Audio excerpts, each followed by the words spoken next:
Hello అండి, welcome to my channel. అందరూ ఎలా ఉన్నారు?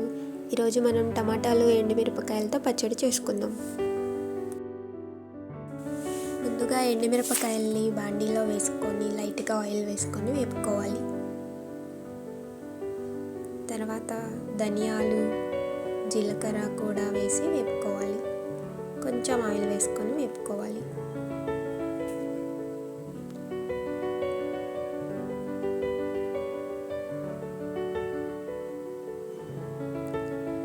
తర్వాత ఎండుమిరపకాయలను ఒక ప్లేట్లో పక్కకు తీసుకోవాలి. ధనియాలు, జీలకర్రని కూడా తీసి పక్కన ఉంచుకోవాలి. ఇప్పుడు మళ్ళీ అదే బాండీలో కట్ చేసి పెట్టుకున్న టమాటాలు వేసుకోవాలి. తర్వాత ఆయిల్ పోసుకోవాలి. కొంచెం ఆయిల్ ఎక్కువగా ఉంటేనే ఈ పచ్చడి టేస్టీగా ఉంటుంది. తర్వాత ఒకసారి కలిపేసి మూత పెట్టేసుకోవాలి. మూత పెట్టి మగ్గనివ్వాలి. ఈలోపు కొంచెం చింతపండు తీసుకొని గిన్నెలో పెట్టుకొని కొంచెం వాటర్ పోసుకోవాలి.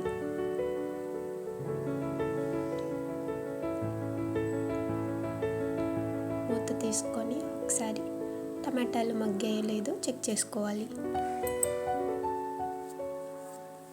టమాటాలు కొంచెం సాఫ్ట్గా అయ్యే వరకు మగ్గబెట్టుకోవాలి. మధ్య మధ్యలో కలుపుతూ ఉండాలి. మళ్ళీ ఇంకోసారి మూత పెట్టుకొని మగ్గించుకోవాలి. టమాటాలు మొత్తం సాఫ్ట్గా అయిపోయినాక చిన్నుల్లిపాయలు, ఎండుమిరపకాయలు, ధనియాలు, జీలకర్ర, చింతపండు, టమాటాలు, ధనియాలు, జీలకర్ర, ఎండుమిరపకాయలు, చింతపండు, కొంచెం ఉప్పు కూడా వేసుకొని ఒక రౌండ్ మిక్సీ వేసుకోవాలి. ఇప్పుడు మగ్గబెట్టుకున్న టమాటాలని కూడా దీంట్లోకి యాడ్ చేసుకోవాలి.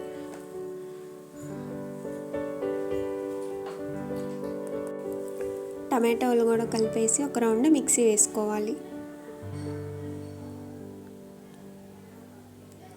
అంతే, మన పచ్చడి రెడీ అయిపోయింది.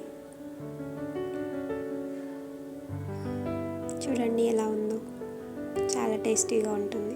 ఇప్పుడు ఒక బాండీ పెట్టుకొని ఆయిల్ పోసుకొని తాలింపు గింజలు లైట్గా ఫ్రై చేసుకోవాలి.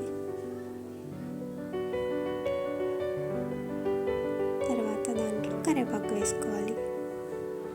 వేసుకొని ఇదంతా మన పచ్చడిలో కలుపుకోవాలి. అంతే, టేస్టీ టొమాటో ఎండుమిర్చి పచ్చడి రెడీ అయిపోయింది. అన్నంలోకి కానీ దోశల్లోకి కానీ చాలా బాగుంటుంది. ఒకసారి మీరు కూడా ట్రై చేయండి. ఈ వీడియో మీకు నచ్చితే లైక్ చేయండి, షేర్ చేయండి, అలాగే సబ్స్క్రైబ్ చేయండి. Thank you.